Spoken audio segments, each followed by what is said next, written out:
Hello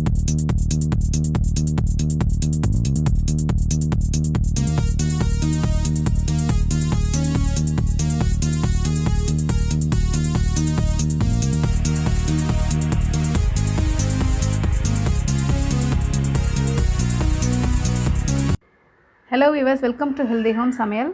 இந்த வீடியோல நம்ம ஸ்டஃப்டு எண்ணெய் கத்திரிக்காய் குழம்பு எப்படி செய்யுதுன்னு பார்க்கலாம். அதுக்கு என்னென்ன பொருட்கள் தேவையானதுன்னு பார்த்தலாம். சின்ன சின்ன கத்திரிக்காய் இந்த மாதிரி வகுந்து வச்சிருக்கேன். 1 ஸ்பூன் மஞ்சள் பொடி, கறிவேப்பிலை 4 கொத்து, லெமன் சைஸ் அளவு புளி, ஒரு வெங்காயம் கட் பண்ணது, தக்காளி கட் பண்ணது, 2 லேருந்து 3 கீத்து தேங்காய், 1 ஸ்பூன் வெந்தயம், 1 ஸ்பூன் கடுகு, 2 ஸ்பூன் கடலைப்பருப்பு, 6 வத்த மிளகா, 1 ஸ்பூன் மிளகு, 4 ஸ்பூன் காஞ்ச கொத்தமல்லி, 5-6 பல் பூண்டு, ஒரு 4லேருந்து 5 டேபிள் ஸ்பூன் நல்லெண்ணெய். கத்திரிக்காய் வந்து 1/4 கிலோ நான் எடுத்துருக்கேன். அடுப்பில் பேன் வச்சு அதில் 2 ஸ்பூன் ஆயில் ஊற்றிருக்கேன். இதில் கடலைப்பருப்பு போட்டு வறுத்துக்கலாம். இப்போ லைட்டாக கடலைப்பருப்பு வறுபட்டோன்னே அதில் காஞ்ச கொத்தமல்லி,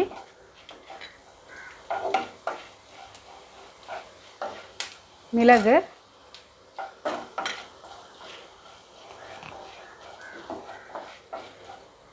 வெந்தயம், இப்போ இதோட வத்தல் மிளகாய் சேர்த்து வறுத்துக்கலாம். நல்லா வறுபட்ட உடனே இதில் வெங்காயம், தக்காளி, தேங்காய், பூண்டு பல்,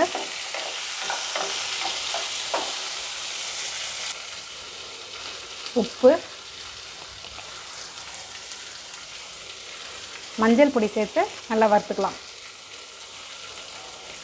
இதோட நம்ம கறிவேப்பிலை சேர்த்துக்கலாம். சேர்த்து வதக்கிக்கலாம். இதை நல்லா 5லேருந்து 10 நிமிஷம் வதக்கிக்கலாம். இப்போ இது நல்லா வதங்கிடுச்சு. இதை நல்லா ஆற விட்டு அரைச்சி எடுத்துக்கிட்டோம்னா கத்திரிக்காயில் ஸ்டஃப் பண்ணுறதுக்கு மசாலா ரெடி ஆகிடும். இப்போ மசாலாவை நான் வந்து கொஞ்சம் கொஞ்சமாக தண்ணி சேர்த்து நல்லா நைஸாக அரைச்சி வச்சுருக்கேன். கொரகொரப்பு இல்லாமல் அரைச்சிக்கணும்.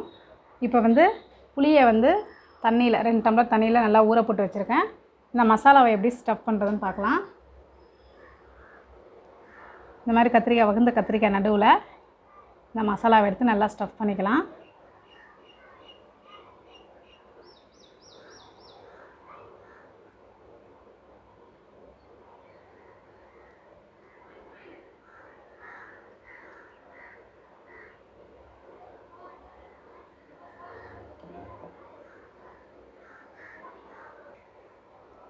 இதே மாதிரி எல்லா கத்திரிக்காயும் நம்ம ஸ்டஃப் பண்ணி எடுத்துக்கலாம்.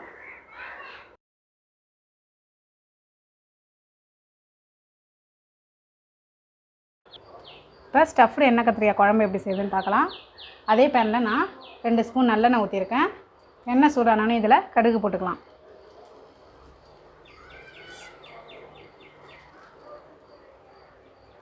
கடுகு வெடித்தோடனே அதில் 1/2 ஸ்பூன் வெந்தயம், கருவேப்பிலை,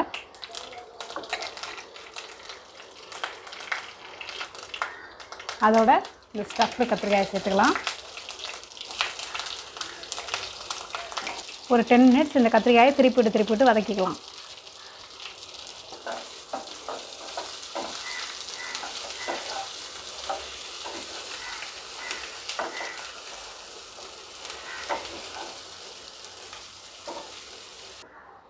கத்திரிக்காய் வதங்கினோடனே இதில் கரைச்சி வச்ச புளி தண்ணியை சேர்த்துக்கலாம்.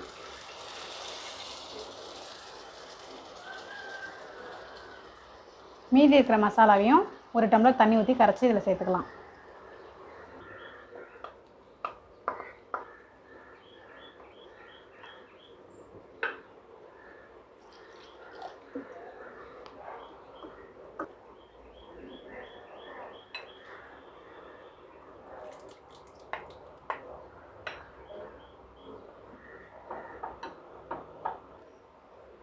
இன்னும் தேவையான அளவு உப்பு சேர்த்துக்கலாம். இதுக்கு 10லேருந்து 15 நிமிஷம் இந்த குழம்பு நல்லா கொதிக்க விட்டுக்கலாம்.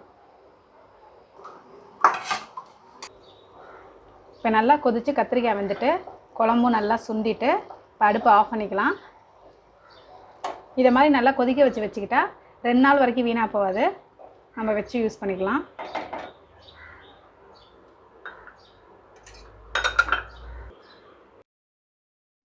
கமகமக்கிற எண்ணெய் கத்திரிக்காய் குழம்பு ரெடி ஆகிடுச்சு.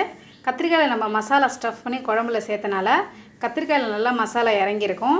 இந்த குழம்பு செஞ்சு 1/2 மணி நேரம் வச்சோம்னா குழம்புல கத்திரிக்காய் நல்லா ஊறி இருக்கும், டேஸ்ட்டாக இருக்கும்.